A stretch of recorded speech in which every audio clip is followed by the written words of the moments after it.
সোনাখালি থেকে লঞ্চে ওঠার পর আমাদের হাতে চলে আসলো প্রথমে ব্রেকফাস্ট। গরম গরম লুচি আর কাশ্মীরি আলুরদম, সাথে একটা করে মিষ্টি। তো এই সমস্ত ব্রেকফাস্ট খাওয়ার পরে আমরা চারিদিকে মাতলা নদীর ওপর চারিদিকে সৌন্দর্য উপভোগ করতে করতে আবার হাতে চলে আসলো খাবার। আমদি মাছ গরম গরম, আমদি মাছ ভাজা। এই সমস্ত খাবার উপভোগ করতে করতে আমাদের প্রথম গন্তব্যস্থল এসে গেল। প্রথম গন্তব্যস্থল ছিল গোসাবা। সেইখানে আমরা নামলাম। নামার পরে সেখানে আমাদের দেখার ছিল দুটো জিনিস, একটি হলো হ্যামিল্টন সাহেবের বাংলো, দ্বিতীয়টি হচ্ছে রবীন্দ্রনাথের বেকন বাংলো। হ্যামিল্টন সাহেবের বাংলোটি পুরোটাই শালকাঠের তৈরি ছিল এবং সত্যি পুরনো শিল্পীদের কারুকার্য দেখার মতো ছিল, এবং রবীন্দ্রনাথের বাংলোটিও ছিল দেখার মতো।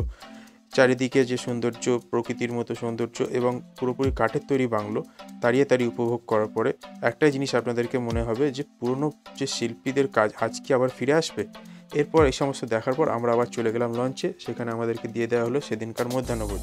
মধ্যাহ্নভোজ খেয়ে উপভোগ করতে করতে তারপরে আমাদের হাতে চলে আসলো কমলালেবু। পরবর্তী ভিডিও দেখার জন্য ফলো করতে থাকুন।